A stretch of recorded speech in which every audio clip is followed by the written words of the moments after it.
प्रिय भाव को जय श्री कृष्ण। आज मैं आपको एक अमूल्य बातें बताने जा रहा हूँ जो प्रत्येक व्यक्ति मात्र के, चाहे पुरुष हो चाहे महिला हो, उसके जीवन में बहुत काम आती हैं। देखिए, अगर इन चीज़ों का आप पालन करेंगे तो आपको कभी दिक्कत नहीं आएगी। असंतुष्ट ब्राह्मण नष्ट हो जाता है। ब्राह्मण जिसको संतोष नहीं हो वो नष्ट हो जाता है, और संतुष्ट राजा वो भी नष्ट हो जाता है। क्योंकि जो राजा होता है, राजा आज के ज़माने में ये नेता वगैरह मंत्री वगैरह, ये भी संतुष्ट का मतलब ये है कि अपने काम से वो संतुष्ट हो जाए तो वो आगे काम नहीं कर पाएगा।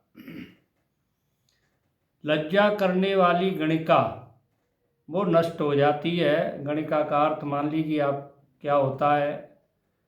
और जो कुलीन स्त्रियां हैं वो अगर निर्लज्ज हो जाए तो वो भी नष्ट हो जाती हैं। शांति के समान कोई तप नहीं है।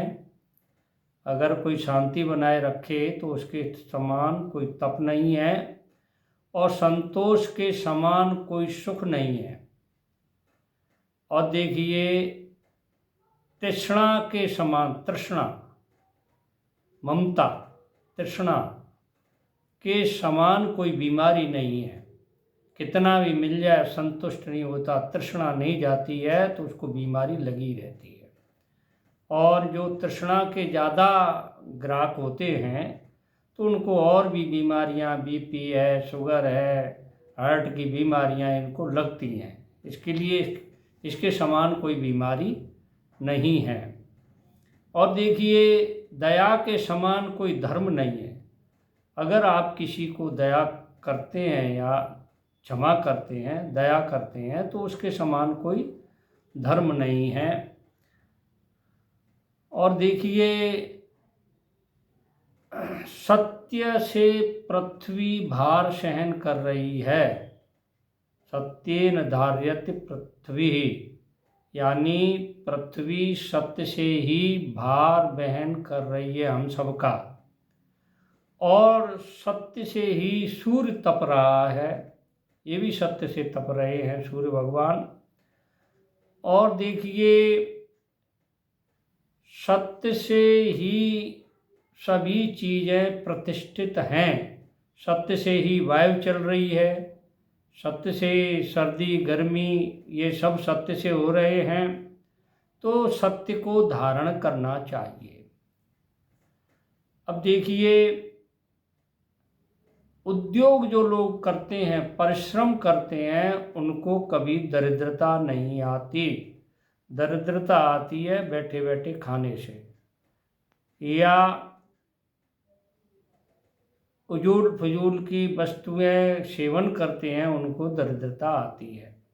यानी उद्योग करने वाले व्यक्ति को कभी दरिद्रता नहीं होती, और जप करने वाले को कभी कोई दोष नहीं लगता। भगवान का जो जप करता है उसको कोई दोष नहीं लगता।